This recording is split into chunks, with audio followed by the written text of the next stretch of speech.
Welcome and good evening. My name is Samir Gandesha, and I'm the director of the Institute for the Humanities. Welcome to, I think it's now the fourth installment of our series on the pandemic. I'm going to just tell you about a few more events coming up, and one that's, in a sense, part of this series, and another one to come in just a minute. But I'd first like to acknowledge that this event is taking place on the unceded territories of the Coast Salish peoples, the Squamish, Musqueam, and Tsleil-Waututh nations. I think that this is particularly important. It's always important to acknowledge the unceded land upon which we stand. But I think it's especially important this evening when we're addressing the pandemic with its differential effects on communities of color, but particularly Indigenous peoples, and also policing, which has hit Indigenous and Canadians of African ancestry particularly hard, which I'm sure will be addressed by this stellar panel. Just a couple of things that I would like to announce. We're looking forward to our planning in the fall, and I'm really pleased to say that in relation to this particular panel, we've got something that's really closely linked thematically, and that is we want to organize, we're in the process of organizing a town hall on the crisis of policing, and we'll be addressing a wide spectrum of opinion from, on the one hand, police reform to abolition and everything in between. And that will be in tandem with a lecture by Robin Maynard, who's written a very important book on policing Black lives in Canada. And she will be doing the inaugural Chinmoy Banerjee lecture in anti-racism. So we're especially excited about that. We haven't nailed down the dates yet, but it will be most likely be sometime in the first couple of weeks of October. So please check back. We're going to firm things up in the coming weeks and months on that. There'll be a panel on anti-fascism and philosophy that I'm particularly excited about as well. We're hoping to do a film screening of this new film that's just come out called White Riot. It's about the anti-racist movement, Rock Against Racism and the Anti-Nazi League from the late 1970s. So I think that's going to be really exciting to look forward to in the fall. So without any further ado, it gives me great pleasure to introduce our moderator for this evening, and not only a moderator, but also curator of this series on the pandemic, Derrick O'Keefe. Derrick is a graduate student here at SFU in the School of Communication. He's editor of Ricochet Media, very important independent media outlet in Canada, very strong and powerful voice in this country. He's also the author of a 2011 book published by Verso called Michael Ignatieff, The Lesser Evil, ? So yeah, Derrick, thank you very much for taking us on, for organizing the series and this panel in particular. And so I'll turn the floor over to you. And I'm unfortunately going to have to go. I have prior commitments that I have to run to. So have a great panel, and I look forward to watching the recording in the future. Take it away, Derrick. Thank you, Samir, and thank you everybody for joining us this evening. We are recording this webinar, so we'll encourage the speakers and attendees to share this with your networks. We hope this will be like the earlier sessions, a really engaged discussion from people who are, both experts in these areas in an academic or popular sense, but also really engaged in community and organizing efforts around these issues. Yeah, Samir, you kindly mentioned Ricochet Media, which is an independent publication, actually started in Montreal and is a rare thing. It's a bilingual publication with both a French and an English edition. And it actually came out of the student movement in Quebec, journalists collaborating across the country to sort of report on what was really happening with the student movement in Quebec back in 2012. I know this is a bit of ancient history now, but what really radicalized that movement and broadened the stakes, I would say, in 2012 was partly the repressive response by the Quebec government, and related to that by the police forces in Quebec and Montreal in particular, where a lot of the big actions happened. So out of that experience of reporting on a movement that was very, very broad and powerful, but also suffered a lot of police repression and political attacks and repression, but it was ultimately successful and helped to bring down the government at the time and prevent tuition hikes. Successful, at least in the short term. This media collaboration was born, and Ricochet has actually just received a MacArthur fellowship to study police violence and lack of accountability across the country. So we're looking to partner with academic researchers and independent journalists and organizers to really document the scale and extent of police impunity in incidents of death, so-called police-involved deaths, or serious harm, incidents of serious harm and violence from police. That's a big project we're undertaking. So I'm really happy to be facilitating this talk tonight, which is sort of bridging two related topics, but sometimes conflated topics. So I think we have a lot to discuss this evening. The first aspect is in the context of a pandemic, the imperative for travel restrictions of certain kinds, and then the other part of that is how police factor into this in the issue of enforcement.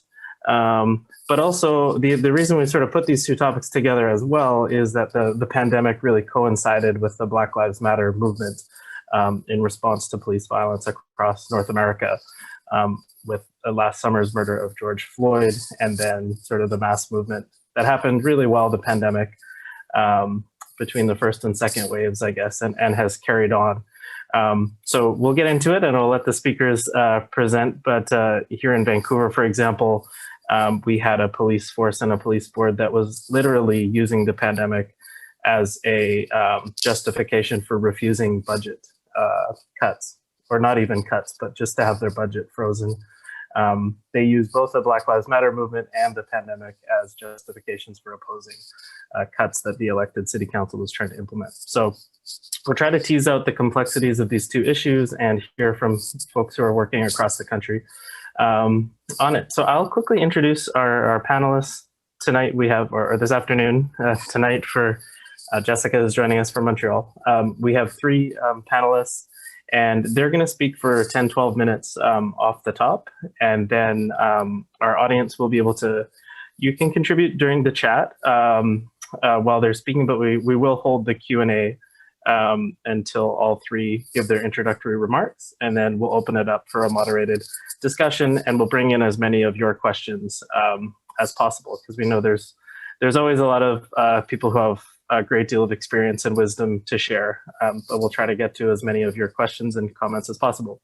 So quickly, I'll introduce our panelists. So we have Dr. Kelley Lee, who is here at SFU, a Tier 1 Canada Research Chair in Global Health Governance and a professor in the Faculty of Health Sciences.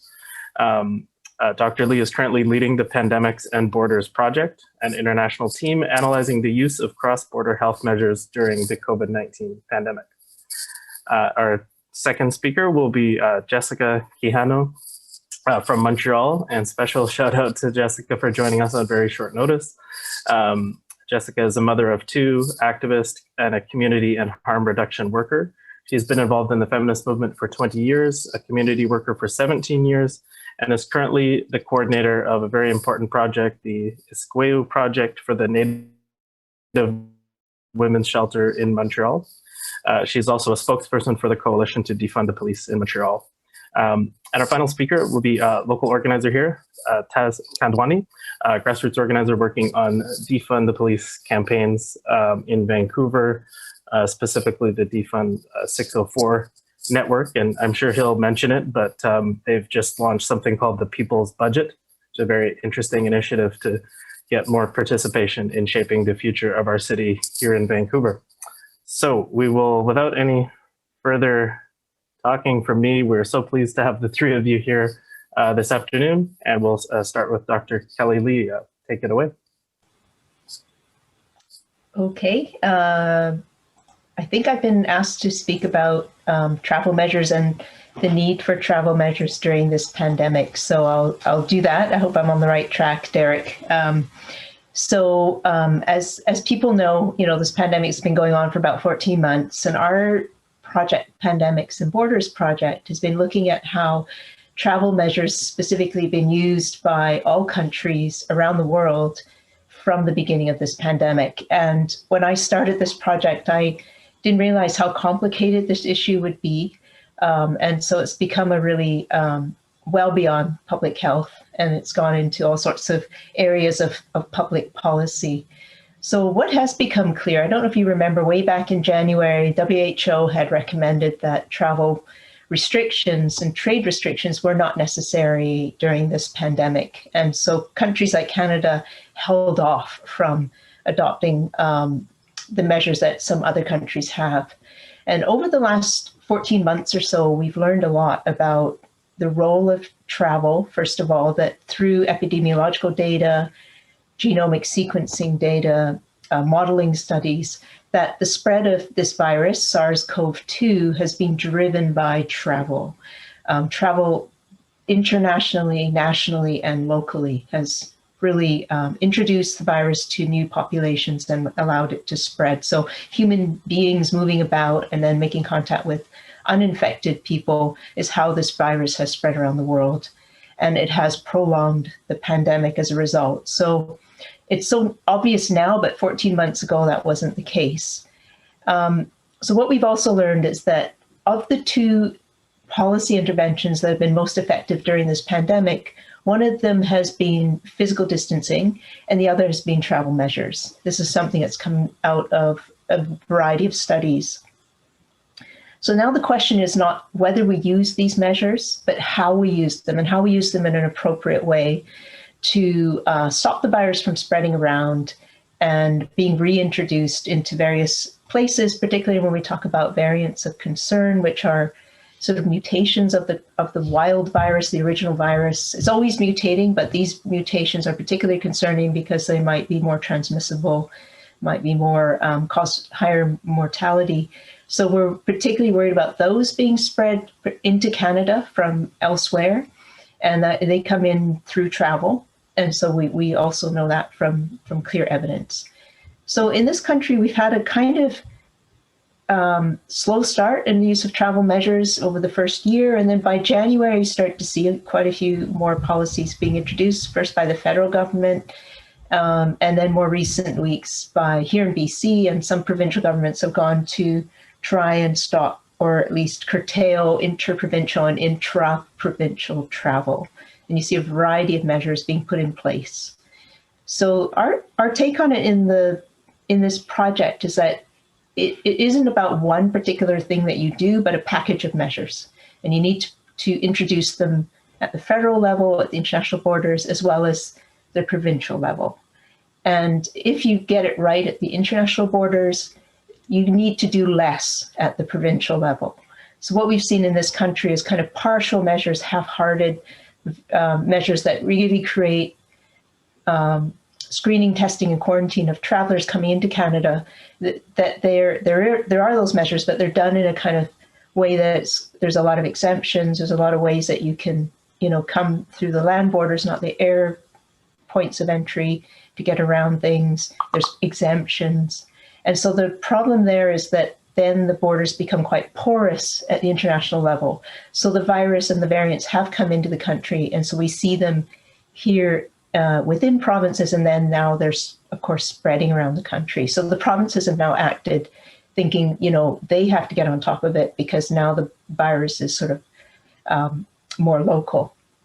And so that's where the policing comes in. And for us, when you see that sort of intervention, the policing particularly, that's to us a failure of more upstream measures. So what you see is if you don't have enough screening, testing, quarantine at the international borders, that means that then the risk gets downloaded to the provincial level, and if the provinces don't act, then it gets downloaded even further to maybe the municipal level, and then the local policing.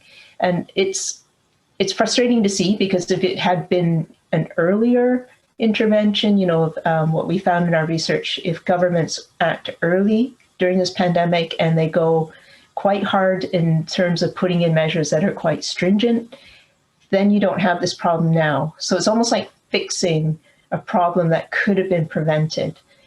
And so, I won't speak for much more, because I think probably we can have a discussion about this of, whether we could pull it back, whether, now is it possible to, now that the variants are here and they're spreading around, is there ways that we can, stop people from traveling without using policing? And that, I'm not sure. I'm still struggling with that.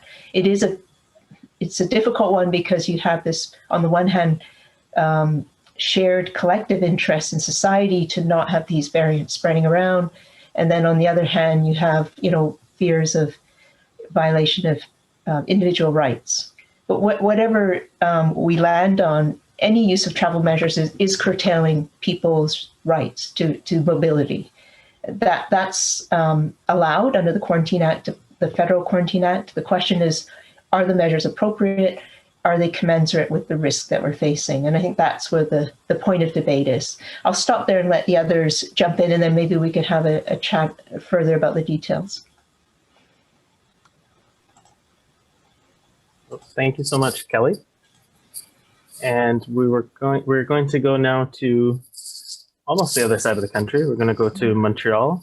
Hi. And Jessica, and maybe just for folks out on the West Coast, you could also just explain the curfew, and because we haven't had anything nearly as restrictive. Oh yeah. Oh well, we're lucky. Curfew 9:30 now instead of 8 p.m. So we're 7. Well, it's almost 8 o'clock. So definitely. So thank you, Kelley. All your reflections on the pandemic, and I think it's really interesting to think about that. And I also think about it that a lot of the work that when I started actually came out of the AIDS pandemic. A lot of the harm reduction work, a lot of the services, it actually came through the drug user movement and through the AIDS movement. But before I go into that, I'll just explain who I am. So I work for the Native Women's Shelter in Montreal, and I work for a project called the Ishku Project, which is a project to eradicate the number of missing and murdered Indigenous women and girls, trans and two-spirit. I'm a liaison between families, loved ones, when someone goes missing, and I put pressure on the police for them to locate the Indigenous, the woman or the girl, and I support the families. And through the work before that, I was a street outreach worker, and I worked in safe. I'm thinking in French sometimes. Needle exchanges at Cactus. A lot of those services. So I've actually, throughout the years, have had a lot of experience with police, and I've observed police on how they intervene with people who are in crisis, suicidal, mental health, psychosis, pretty much everything that you can think of. And the Ishku Project really came out of the non-response of police when an Indigenous woman or girl would go missing, how they would not take the report, how they wouldn't search for her. So it really was a community that came about and made this project. And through that, I work a lot with missing persons. And in the unfortunate case, when there's a homicide, I support the family and really try to push these institutions, these very, very racist institutions, to actually do what they're supposed to do. So that's one thing. And over the years, I've participated in so many different things in reform to try to sensitize the police to different realities, to racialized communities, to the Indigenous community, which has really been a failure for the Montreal Police, the SPVM.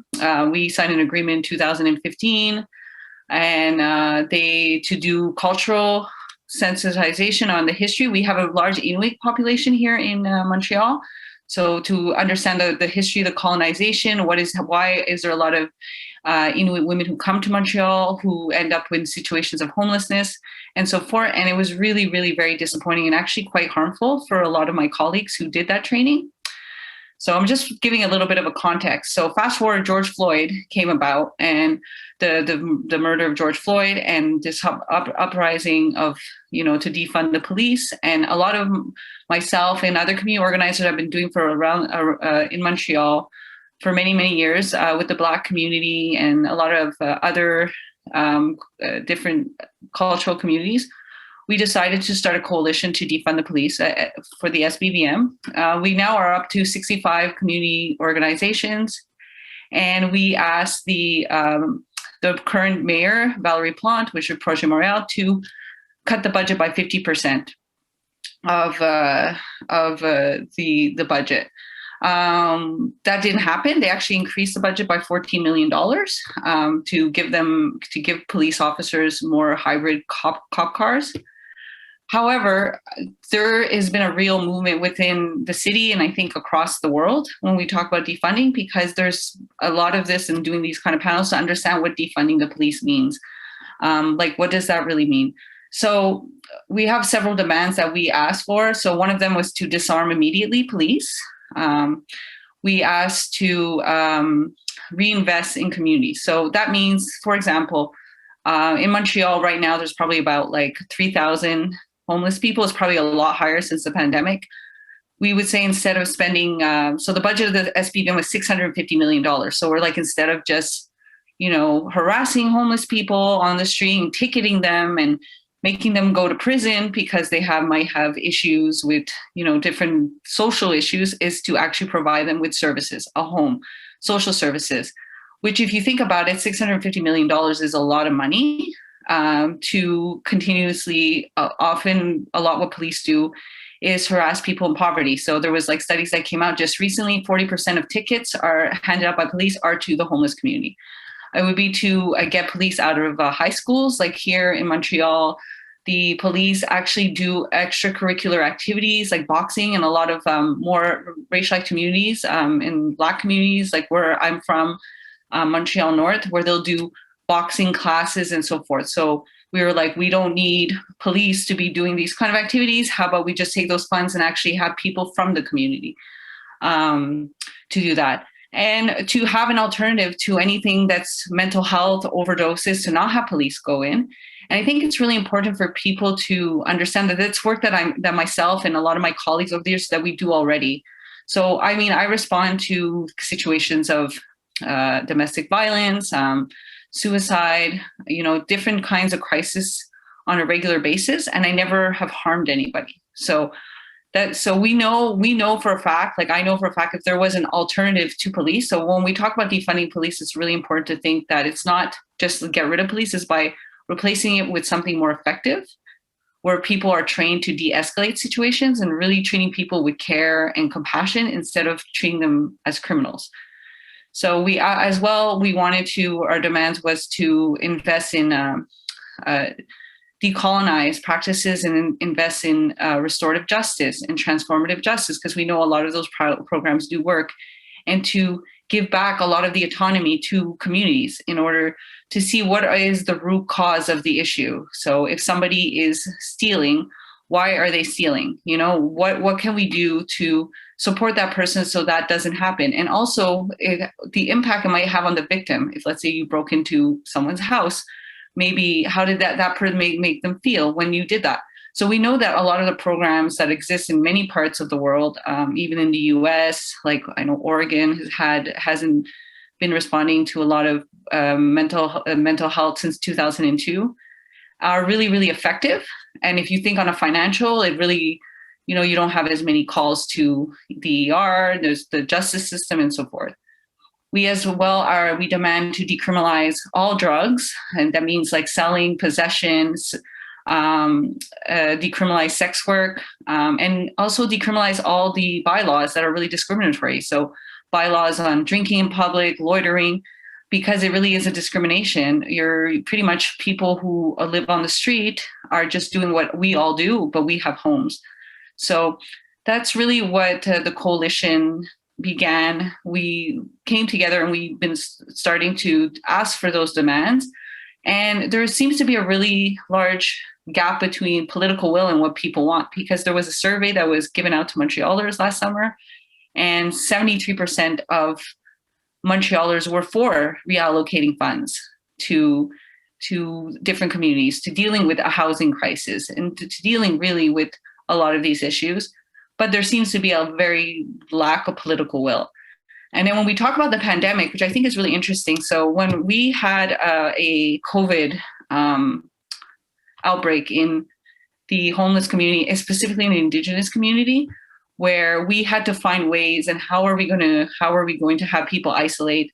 And so for a lot of people didn't want to go to hospital because of, the hospital system doesn't, for a lot of different reasons. And the police we had many discussions with the police because they were like, well, we need to put a warrant out. So it would go under kind of like when they do when someone has TB, tuberculosis, where they will force you to do an isolation, which is pretty traumatic.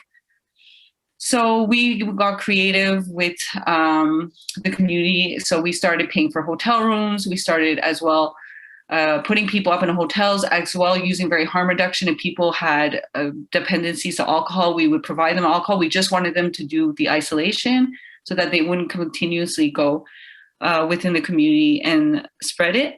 And I think that what ends up happening, I think that when we start policing people, especially people in poverty, racialized communities, is that, and we saw this within in HIV as well, because I worked for a long time with the sex work community on the street, is that people won't go get tested if they know they might be criminalized. So it's actually not a good thing to think that if you get tested and you get a positive, which is a bit different than HIV, but that's what ended up happening with the criminalization of HIV, which we are against as well. We want to remove those laws. Criminalization of HIV is that it will be what people say, I'm not going to go get tested. And what if it's a positive? And then I'm going to be forced to go do an isolation. So actually policing makes it a lot more difficult to have people do the restrictions, especially people who are already struggling with a lot of other issues, and COVID might not be the number one priority on their list. It's like getting their next meal, just surviving day to day. So that's in all what we've been doing for the Coalition to Defund the Police. Well, we're going into municipal elections. We will be making it an election issue. And it's really very interesting because I never thought that we would be speaking about defunding the police, abolition of prison systems that have been concepts that have been around for a very long time, but we're actually bringing that more to the mainstream. So for me, it's been very inspirational and hopeful. So I guess I kind of went through that really quickly, but I will talk about things more, and I guess I'll leave it to Taz. That's great. Thank you so much, Jessica. I just wanted to invite folks, if you are thinking of questions, you can start to add those to the Q&A while Taz is speaking. And just one connection I made between Kelley's talk and your talk, Jessica, was around this idea of enforcement or enactment of public health measures without police involvement. You talked about your own work as a crisis worker for so many years and never harming anyone, and you're not armed when you do this work, obviously. Early on in the pandemic here in BC, some of the first groups to enact their own travel restrictions were many First Nations, essentially asserting their sovereignty, whether it was the Haida Gwaii asking and then sort of insisting to fishing lodges and other sort of ecotourism operators to stop in travel into the Haida Gwaii Islands. But also here in Vancouver, there's the Musqueam reserve lands and the Musqueam areas that are sort of part of the city of Vancouver in the southwest. They set up their own checkpoint very early on with no involvement of the Vancouver police, just to sort of monitor and restrict travel into their own territory. So I think Indigenous people have provided examples that get lost because whenever you talk about travel enforcement, immediately the police start asking for money in every province, money or additional powers. So I just wanted to say that was a connection I made between those two talks, and thank you, Kelley and Jessica, for getting us started. And now we'll turn it over to Taz, and then we'll take questions, and we'll have until like we're hard out at 9 p.m. Eastern, 6 p.m. Pacific. So we will have time for Q&A. Taz, go ahead. Before I begin, I just wanted to add to what Derrick was saying, right? That the police ask for like extra resources every time that these crises happen. These are legitimacy crises, often for capitalism and for the state. So the police get used for enforcement. And when there was that whole gathering happening at the beach here in Vancouver, and the mayor made some comments on Twitter, or I think it was a police chief that came back and said, "Oh yeah, sorry, we didn't get to it. We don't have enough resources." So interesting things happening here in Vancouver. Hi folks, my name is Taz. My pronouns are he/him. I'm joining you from the ancestral and traditional lands of the Musqueam, Squamish, and Tsleil-Waututh nations. And I was asked to kind of give you a local perspective of the defund movement here in so-called Vancouver. There's different kinds of defund movements taking place. There's abolitionist groups. There's groups that are very much driven by personal experiences, but also by aligning themselves with progressive movements and driven by their ideologies. These are groups that are carrying out coordinated political actions, bringing people into the movement, doing political education. I'm lucky enough to have been part of a few different groups, still continue to be, but mostly doing work with the Defund 604 network. They've been doing incredible work. It's a network, a coalition really, of various, abolitionists from different parts of life and parts of Vancouver. There's, folks like Cops Out of Schools who've been doing incredible work and have had they've had a victory and they've had a pseudo victory. I don't want to put their work down, but I think they also recognize that what happened in Vancouver with the school board, with the cops getting out of school, is actually a bit of a double-edged sword, right? Like in New West, they removed the cops. In Vancouver, they decided that, sure, they'll get rid of the cops, but they'll ramp up the programming that cops provide in schools. So we'll see where that goes, right? There's also groups like the Democratic Socialists of Vancouver that, will be campaigning to defund the police as well. And they have really kind of come behind the call to defund the police by 50% here in Vancouver. Of course, political organizations like COPE, Jean Swanson is a member of which, and, she had a very popular motion last year at the City Hall.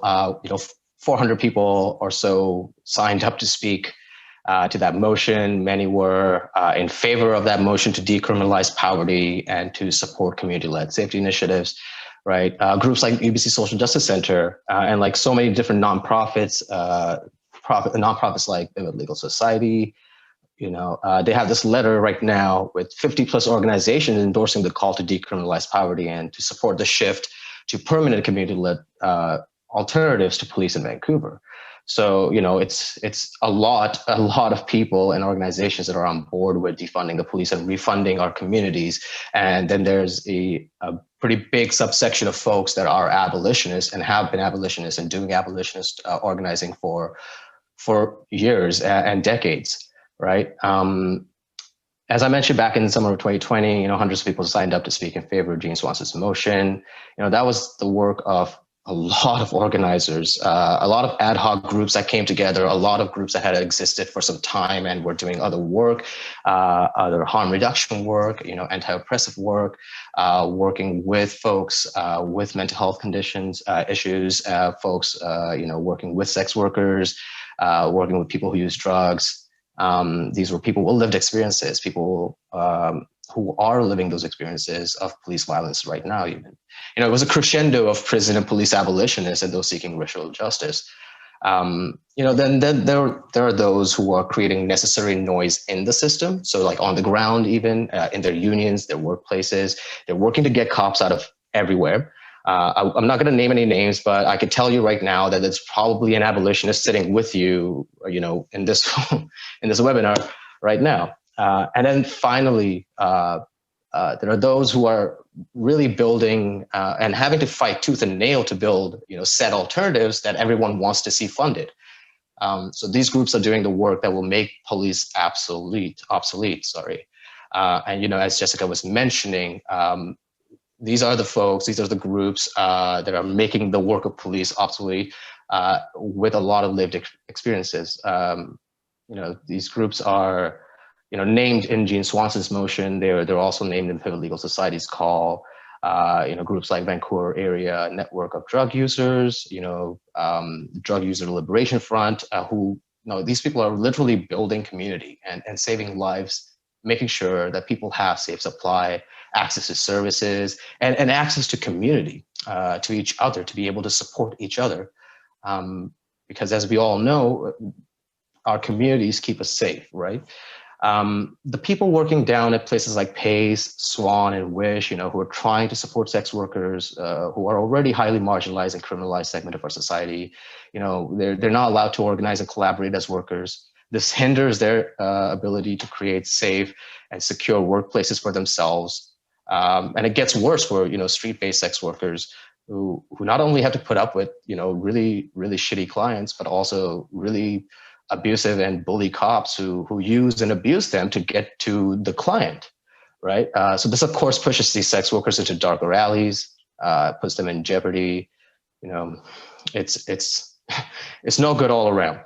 There's also groups like Sweetgrass Patrol, you know, which was launched out of the Aboriginal Front Door Society, and it's an Indigenous-led patrol who goes out in the downtown Eastside community, connects with people, handing out kits and helping people connect with services.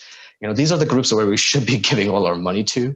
And then, of course, there's like countless people and ad hoc groups that I mentioned earlier, organizing mutual aid to support unhoused folks, you know, people with disabilities, people who use drugs, for families who have lost a loved one to police and state violence.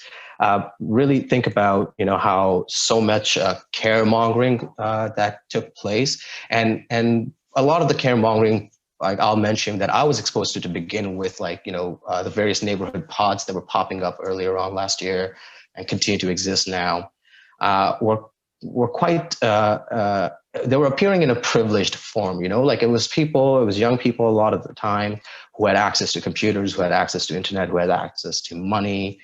They were able to support each other. So a lot of these neighborhood pods started popping up in, you know, wealthy-ish neighborhoods. But these models had existed and have existed for a very long time in neighborhoods like downtown Eastside, right? Because they've been so, they've been starved of resources and funds. And it's really quite disastrous because it is manufactured poverty. One of the things I always recommend people should go and read if they want to get an understanding of the downtown East Side and what folks living down there have to go through is the Red Women Rising report. It was, I believe, Hershwalia was one of the writers, and it was, you know, folks from the Downtown East Side Women's Center that had put it all together. It includes, you know, real accounts of folks that, women that live down there. You know, there's this really interesting tidbit in there that, you know, the Downtown Eastside Women's Center were able to actually identify more missing women from there than the VPD itself. You know, it really goes to show you that our communities, places where we feel at home, the people that we look up to, that we work with, that we collaborate with, are really the ones that we always count on and turn to, right? Not the police. Seeing that, like, I'm kind of coming to the end of my time here a little bit, I just want to remind folks that we really should be and trying really hard, but it's always hard, especially because when you have a certain kind of privilege, you're in your own bubbles and you don't really get the opportunity, especially if you're not taking the time to connect with and pay attention to people that have the most to lose. You know, those who are directly impacted by police violence, people, you know, who have historically been targeted by state violence. So yeah, we should be paying attention to Indigenous, Black, and other racialized voices and queer voices when they tell us that police dehumanize, abuse, and kill on the daily. As a matter of fact, May 1st, I believe, there were sparse reports of a woman who had just died in custody of the BPD. You know, what kind of information is out there? We don't really know. shout outs to folks at Critical Criminology on Twitter and elsewhere who I found this information through, for putting this out there. But even they recognize that there's not a lot of information there. We just know that somebody died in police custody, a woman, and we don't know much more. But we also do know that when folks go missing, it's the people down in their communities, that have the best access to information to find them. That is a part of public safety that we're trying to reimagine here, right? So just seek those voices that lack the privilege of access to these spaces, because clearly we're here, and the voices that we need to hear are not oftentimes.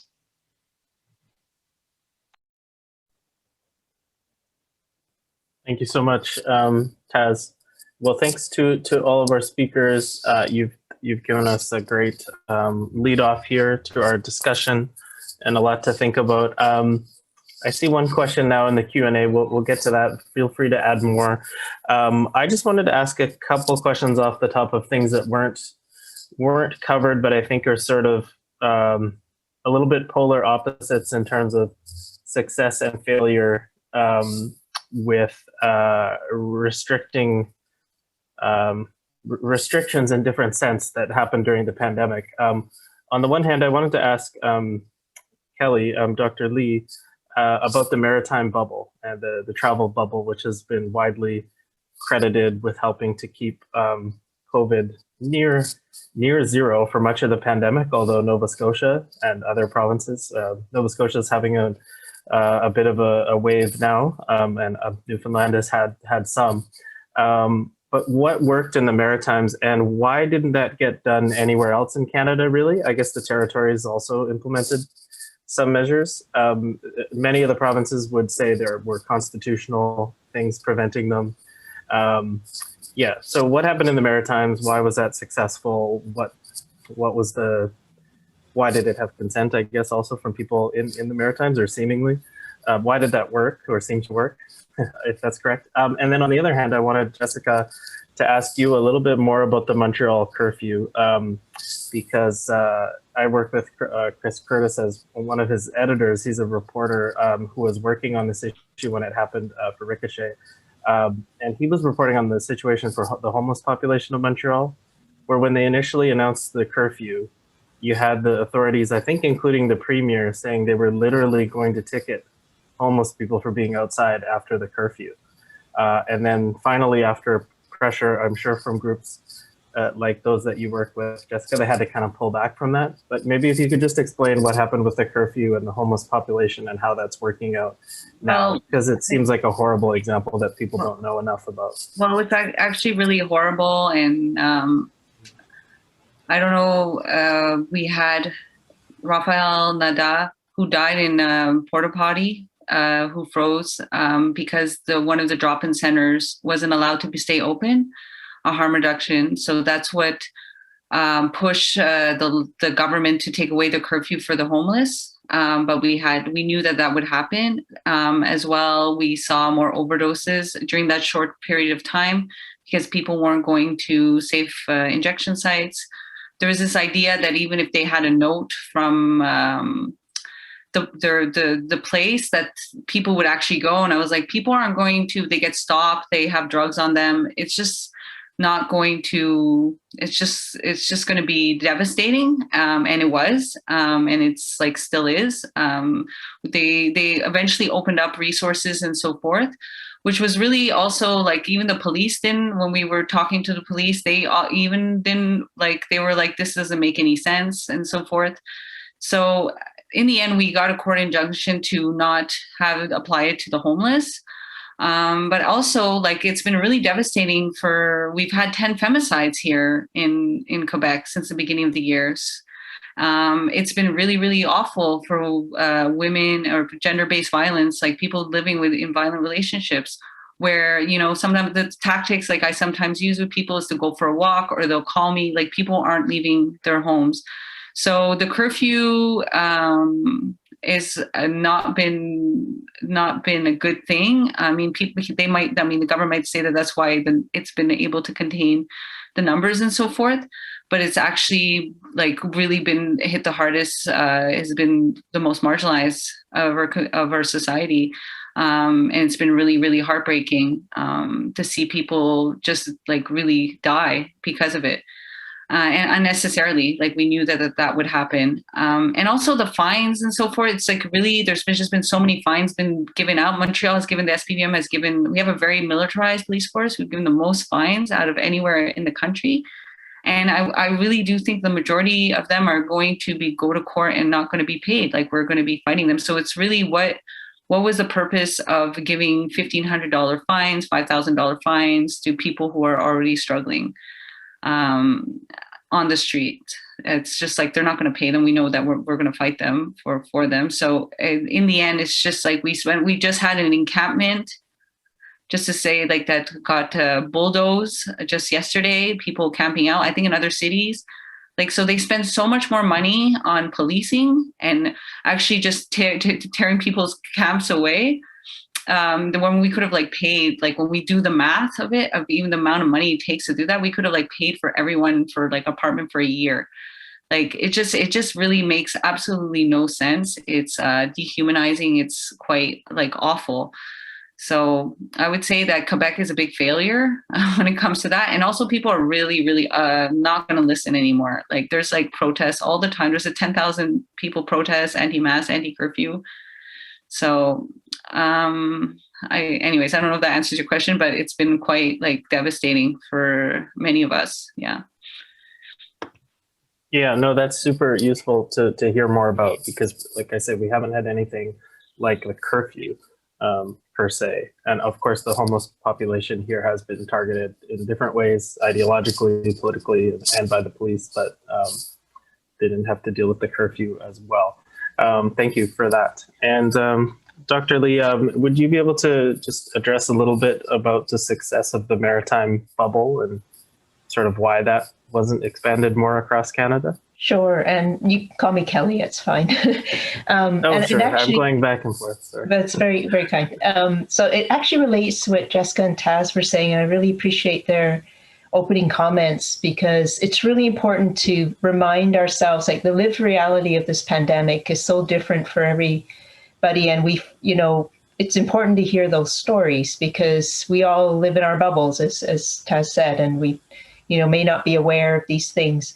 But the other thing, I think what Jessica said, particularly in what Taz said about describing the role of the police, and this actually does relate to the Atlantic provinces, because what I'm hearing is that this mission creep of the police, so that social services are downloaded to the police, and then a pandemic happens, and the public health, the basic public health needs are then downloaded to the police's, responsibility. I don't think the police necessarily want these responsibilities either, but somehow we have this gap in our society where we don't have social services or public health system that actually carries out these necessary activities. So then the police come in, and obviously it's not working at all. So in the case of the Atlantic provinces, what's worked there is they recognize that the federal government and most provinces took a strategy that they would suppress the virus. They would just keep the numbers down. We were all told to flatten the curve, and that we would keep the number of cases so it wouldn't overwhelm our health systems. That was the strategy from day one. We never really considered the strategy that we would keep the virus down to zero, which is what other jurisdictions did. And then, then we would all actually not have to lock down. So if we had a strategy where we had the international borders were so strict, and that's where the kind of policing, I suppose, would come in, but within Canada, we would be able to have more liberties, and we wouldn't have to do these chronic lockdowns, which everyone is absolutely fed up with. And, then it gets more and worse and worse and worse, and then everybody gets, kind of rebels against it. So that's not working. So the idea is, the eradication strategy was never tried in Canada, other than the Atlantic provinces, which saw very early on that this suppression strategy was going to be chronic. It was going to devastate people's businesses. It was going to destroy, social cohesion, all sorts of things with this chronic problem. So they went for eradication. They put up kind of like cut themselves off really. And they would only allow people in if you could register and say that you're going in for very strict reasons. Otherwise, you can't come in. And then if you come in, you have to quarantine. And now you have to test.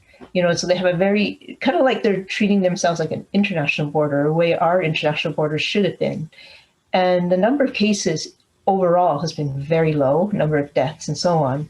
And they have this bubble where then, because their cases are so low, they can live their lives the way that they normally would.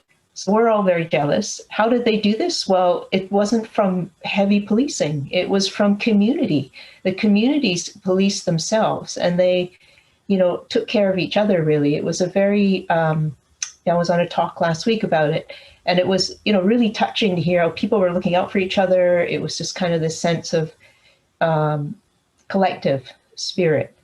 And so could it be done elsewhere? Of course it could. We just haven't had that opportunity to do that. And I don't think, we should just dismiss Canadians outside of the Atlantic provinces as somehow not community minded or that we're, different somehow. I think the thing is we didn't, if I had to turn the clock back, I would very much have the communities more involved, and that this is not a policing issue. This is a public health and community issue. And then we would, go for an eradication strategy. The COVID zero strategy is what it's also called. So, yeah, and why it worked, I think, is because of that. It's not because they were heavy-handed or, or fining people on the streets and all that, which clearly isn't working in Montreal or in Quebec. So unfortunately, we didn't get that choice. We see in Australia and New Zealand the same thing, but also in countries like Vietnam, Thailand, places that don't have as many resources as we do here in Canada. It also worked because they have a very strong community structure. They have volunteers at community level. They have neighbors that look out for each other. They had not door-to-door, checking on people. All of it, very different society. So I can't say that, you just transfer that to Canada. But I think what we did miss a step in that we kind of had it, a particular way, and that's how it was. And now we're really struggling the rest of the country. Thank you, Kelley. That's great. And thank you, Jessica. We have a question here from an audience member that maybe you'll let Taz take a first crack at, but others can jump in. This is from Nick Linton. Many people justifiably view that police unions are an obstacle rather than an institution to work with. Is there room to work with them to reimagine public safety, or do they need to be ousted from this conversation and the broader labor movement? I know the police union is very vocal here in Vancouver lately, and Taz, I figure you might have a point of view on this question. Absolutely. I'm of the belief that there's no point in working with the police unions, especially in terms of if abolition or reimagining public safety is the goal. They're going to protect their jobs, and it's a bit of a misnomer to call them unions anyways, right? Like at most, let's call them associations, right? They're going to look out for their members. They're never going to advocate or reimagine a world where their membership is dwindling away, right? So it's inherently contradictory to their existence. It doesn't really make sense for us to be expanding our energies on it. Where it does make sense to be expanding our energies is exactly as you stated, Linton, that maybe it is better that we oust them from the conversation and the broader labor movement. But that in itself is quite a big hill. So I wish you luck, and I hope to see you on that path.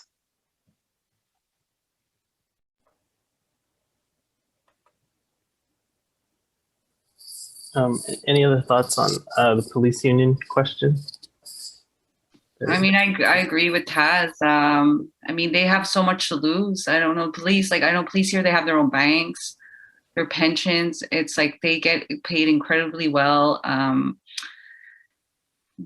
I think that there's something that we don't talk about also often in policing. There's just a lot of,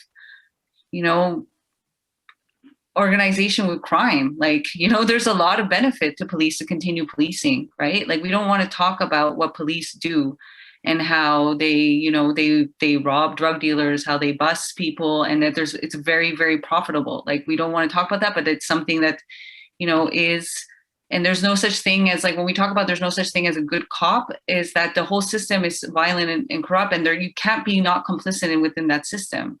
So to me, it would be like we're trying to reform or work with a union that is based in white supremacy. And that's what we need to remember. The roots of police were based police are actually doing very well. That's what they were meant to do. That's what people don't, they actually were meant to protect property and to marginalize people. Like, so I can't see, like, when we talk about, and I work with police officers, not to say, because everyone will say, oh, I know that nice police officer. Like, I know the nice police officer too, who has their family. It's not about that. But they're always complicit. They never call out the violence that they witness. Like, they never do. You never hear police officers saying, and that they witness it. I've witnessed it. Like, it's so difficult. Like, we know that you can get away with murder. Like, pretty much it's almost impossible to have an accountability the way policing is done. So and the unions are just completely, and they just will defend that to no end. Even when you have someone from their own, we just actually in Montreal had a ex-RCMP officer who wants to talk about more systemic racism in the police force. And even with him, who was a police officer for 30 years, they think he's like too radical. Like, so and the union was the union who came out against him. So they're coming out against somebody within their own. So I'm like, I can't even see any what we could do with that. The only thing I would add to that is we also have to consider the organizations, that enable the work of the police beyond just the state, right? So, for example, in Vancouver, the Police Foundation, right? They will funnel hundreds and thousands of dollars to further militarize the police, right? The Vancouver Police Foundation, specifically in Vancouver, helped raise over $250,000, something like that, for a $350,000 armored vehicle. So it's these dimensions that we also have to consider. And when you think about police associations, they're working really hard to support their members, and their members are cops. And as Jessica said, sure, there might be one or two, good cop here and there. Everybody has their moments, right? We know them. It's not about just the individual. It's about that system, which is rooted in white supremacy. Thank you, Jessica, for pointing that out. Yeah, thank you both. Excellent points. I'll just put out one more call for questions from attendees. But I will ask one because one aspect we didn't really advertise with this session that we could have was and you mentioned it a bit, Jessica, drug users and public health and policing. Because I would assert, I guess I'll make a statement and then phrase it as a question. The simplest measure that could both reduce the cost of policing and improve public health outcomes across the country would be to end the war on drugs and legalize all drugs, completely decriminalize, however you want to phrase it. Why aren't we hearing more of that, given the just escalating death toll in BC? It's worse than ever. I know it's becoming a bigger issue in Montreal.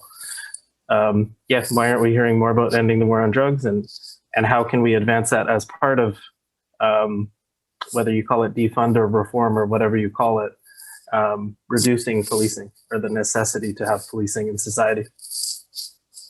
So that's an open question for any of the three of you. Go ahead, Taz. So the one thing I want to point out, thank you, Jessica, is that, it's been 5 years, a little over 5 years now, about a month or so, since the public health emergency was declared for the opioid crisis here in BC. And there's finally, some movement to decriminalize drug use.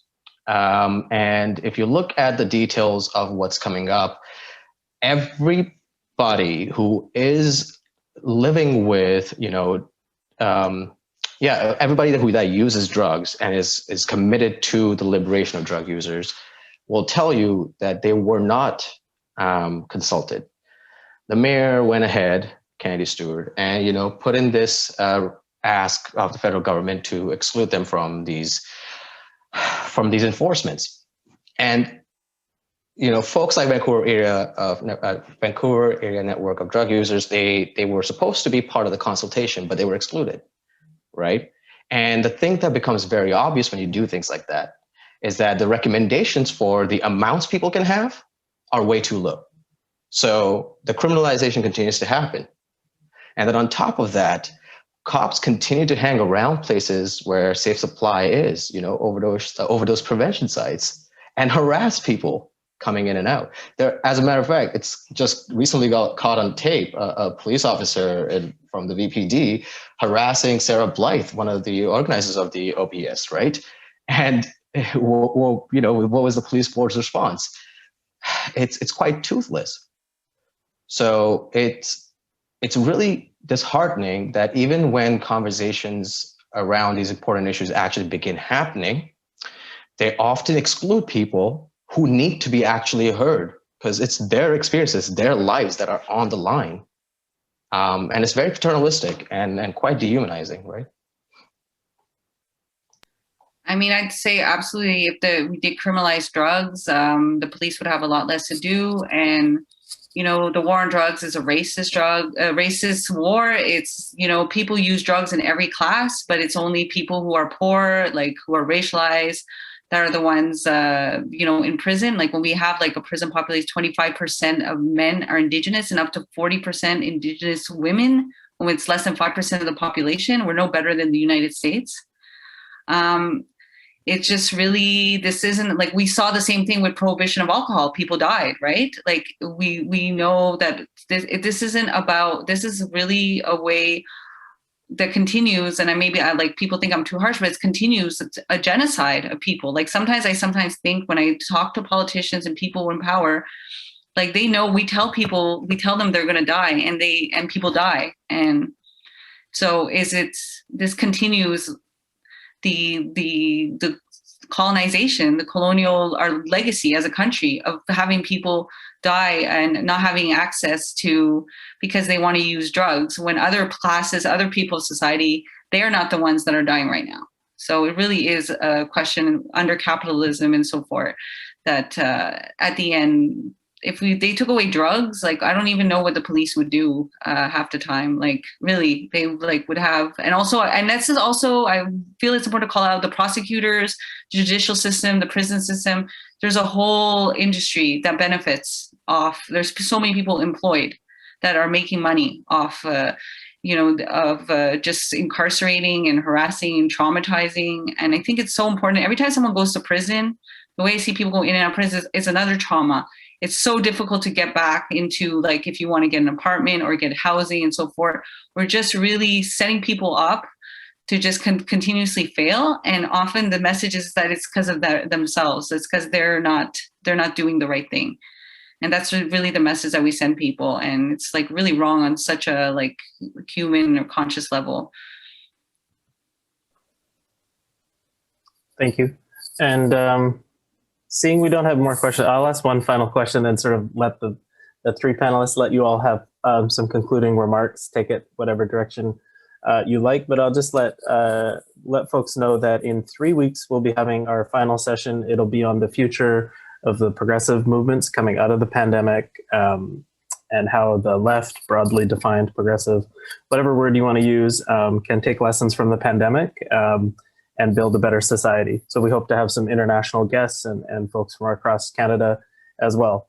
On that note, I guess, transitioning to our next session, I just asked the three of you if you have thoughts, because you all sort of touched on things that work and ways that communities came together during the pandemic.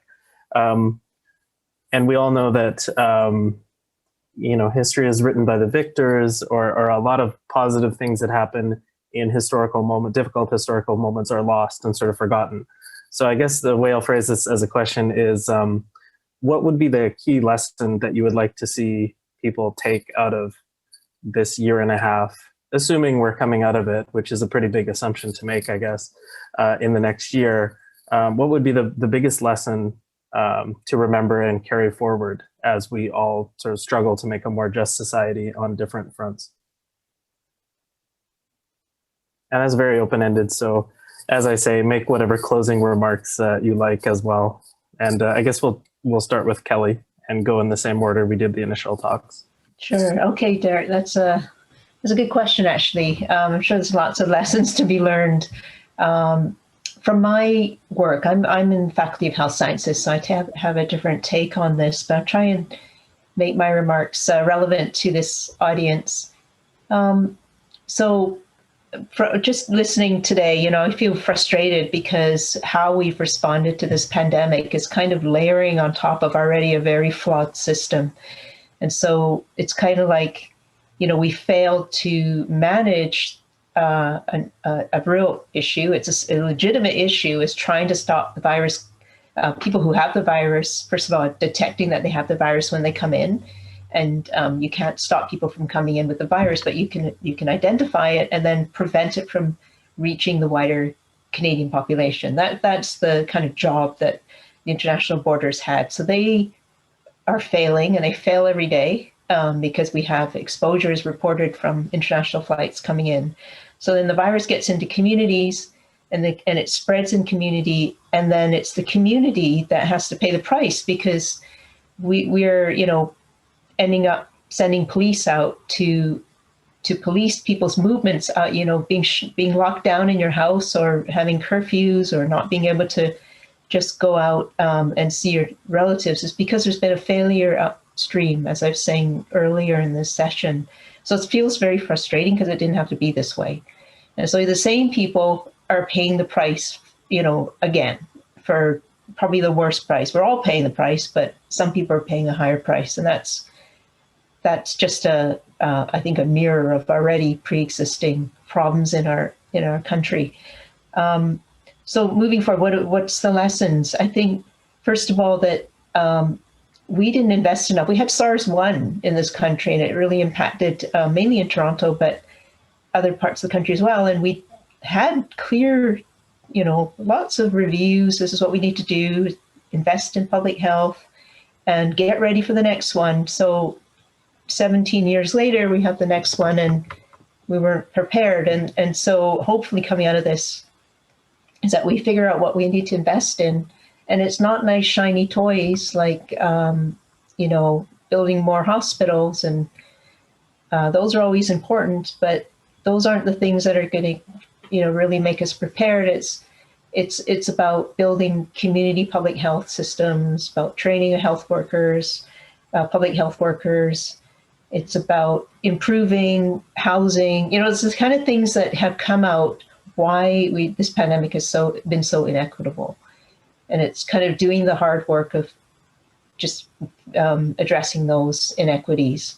It's not about investing in a vaccine making factory, or, for example, they want to do that. That's not a bad thing, but let's not forget the kind of things that we all know that we need to fix. So those are things that are harder to do and harder to, I guess, sell to politicians.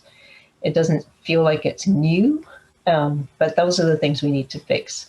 And then I guess finally my closing remarks is that there have been requirements to curtail certain behaviors during this pandemic.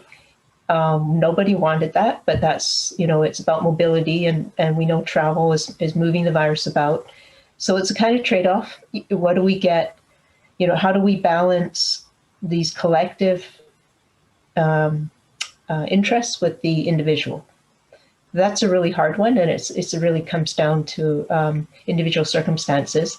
There's a lot of ethics involved and a lot of careful balancing, but unfortunately, it's a temporary thing. Unfortunately, because it's so prolonged, this pandemic, it doesn't feel very temporary, but it's supposed to be a temporary emergency. Once we navigate out of this, we have to reflect on, in our society, where do we want the balance? Every country's had this differently. Balance, we see in some countries we're kind of shocked at some of the measures that were used. For example, in the early part of the pandemic, when China locked down, and we thought that was very draconian. That may be appropriate for that society, but it not appropriate for Canada. What is it that we are willing to, I guess, where are we going to put that balance? And then the second thing is, it's not necessarily trade-off. So if we have stronger measures at certain points of the policy administration process, we can get back freedoms somewhere else. So the fact that if we had secured our international borders, we would actually be trading that off for freedom to go to the local park or to see our families, that sort of thing. So it's that kind of, it's not an either or. It's just, where do we want to be restricted during an event like this? So all those lessons are going to come out, and we haven't figured it all out yet. But I think for Canada going forward, I think the strongest lesson is that we didn't learn our lessons from SARS-1, and that we need to do better, because there is going to be another pandemic. I don't know when and where. It could be worse, and we are nowhere prepared. So if we can't get through this one, which feels bad enough, I dread to think what we're going to be like in the next one. So I think that we've all had lived experience of this now. We don't want to do it again, and I think we all need to do better. Thanks. Thank you, Kelley. And I'll turn to Jessica and then Taz. For me, if you care about human rights, you'll support movements like Defund the Police. It's one of the largest of human rights issues. Do what you can to do those emails to politicians, support in any kind of way. Educate yourself. I think when you come to these panels, you should try to do three things. That could be talking to someone who doesn't know anything about defund. There was a time that people didn't think abolition of slavery was possible. Look at history. So I think that it's just a matter of time. It's not quick enough for me, a lot of people I work with, but really, this is really a something that affects all of us when we talk about the violence that people are living with every day. And if we want a healthy society with more, and we want to, when we talk about reconciliation, reparations, and so forth, that's supporting a lot of movements like defunding the police. And so maybe questioning yourself that maybe if you haven't had interactions with the police, doesn't mean that that's the same interaction that other people don't have. So I think that it's just doing a couple of actions can really go a long way. In Montreal, that's what we try to do. And I think that that's where I'll leave it. That I think that we're really in a time, there's been a real momentum for change. And I think we're really in a time, it's really highlighted everything we've been saying, and communities coming out, and we really know the impact. We really know CERB was a real, I'm telling you, when we started giving $2,000 checks to people, I've been working with social assistance, that was a real, yeah, exactly. You can't survive on social assistance. So I think people are more empathetic of what people were saying. There's been just so much poor bashing and so forth. I think it's opened up people to a different perspective. Oh yeah, I could maybe be homeless. I could maybe lose my house. Maybe I would need help sometime. And Canada is such a rich country. It just really makes no sense that we have people living on the street and people going missing and being murdered. We have the solutions. It's not that we don't have the solutions. It's just there's no political will. So we just need to make that happen. I guess it's my turn. First, I want to just thank you, Derrick, and the Institute for Humanities for giving me the opportunity to be here. I am so privileged to be able to speak. Be here in the same space as Dr. Lee and Jessica. There's a lot of work that the two of you have been doing and continue to put in all this work for the rest of us to learn from. And I can't wait to dig into it. The one thing I want to remind folks is that lessons to take away. Think about it this way. We are noticing various legitimacy crises for the state and for capitalism. But beyond that, notice how your governments, local, all three levels, have essentially, as Dr. Lee had mentioned, have started putting these ham-fisted policies in to curve or bend the curve, right? It's kind of silly because, as Dr. Lee pointed out, if there were better measures put in place ahead of time, then we wouldn't have to deal with it on this local level. We wouldn't have to deal with police stopping people heading out of the lower mainland, which, by the way, people can just lie. Good luck trying to find out. What are the cops going to do? But just keep this in mind. Your governments put industry and profits over people quite often, and just enough so most of us won't make a noise. As Jessica pointed out, all of us started realizing that, oh my God, I am so much closer to being homeless than being fine out of this pandemic. As a matter of fact, and he asked folks from the Vancouver Tenants Union, the amount of work they had to put in to get people organized here and like protect their rights and protect them from being evicted. My God, people were still evicted. People were, the issues continue. So with that in mind, with the thing in mind that the governments put industry and profit over people, the thing that saved us was us and our friends and our families and our community members, right? So as Dr. Lee pointed out, the next pandemic comes around, we can either work towards, pushing the state, and I think a lot of us will continue to do that, to make sure that we're prepared for it. The other thing that we can realize is that during this pandemic and previous legitimacy crises and public health crises, the thing that helped us was community. So we have to look at how to do that again from a mutual aid perspective. And we have to really start thinking about building dual power and counter power. And that essentially means that we ourselves start not hoarding, but bringing in resources to our communities that we can then use for each other without anything in return, right? That's the concept of mutual aid. We give because we care, not because we want something back. And that's really the thing that I learned in the past year and a half, I'd say, from my friends, from people that I've been organizing with, and from watching the success of mutual aid initiatives and community support that I saw here in Vancouver and elsewhere in BC.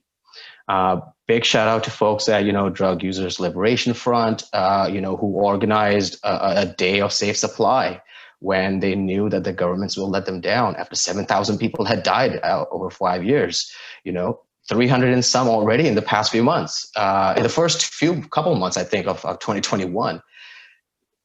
Yeah, the lessons are abound. And I'm glad that I got to share the space with Dr. Lee and Jessica. Thank you. Yeah, those are wonderful concluding remarks from all three of you. Thank you so much for all this food for thought. And I think we feel a little bit stronger in our counterpower and our ability to go forward. And as I just mentioned, the video link will be shared on the Institute's website and through its networks. And the next session will be announced shortly. So we look forward to seeing you all again. And I'll just thank Jessica once again for joining us on short notice. And I know it's later out there in Montreal. It's curfew time. So thank you for West Coast. It's not late. Go to bed too early. We're just trying to adopt to your curfew that you're so. Yeah, that's true. Like the whole West Coast East. Yeah, the time difference is made up for the more vibrant culture of going out in Montreal. You're right.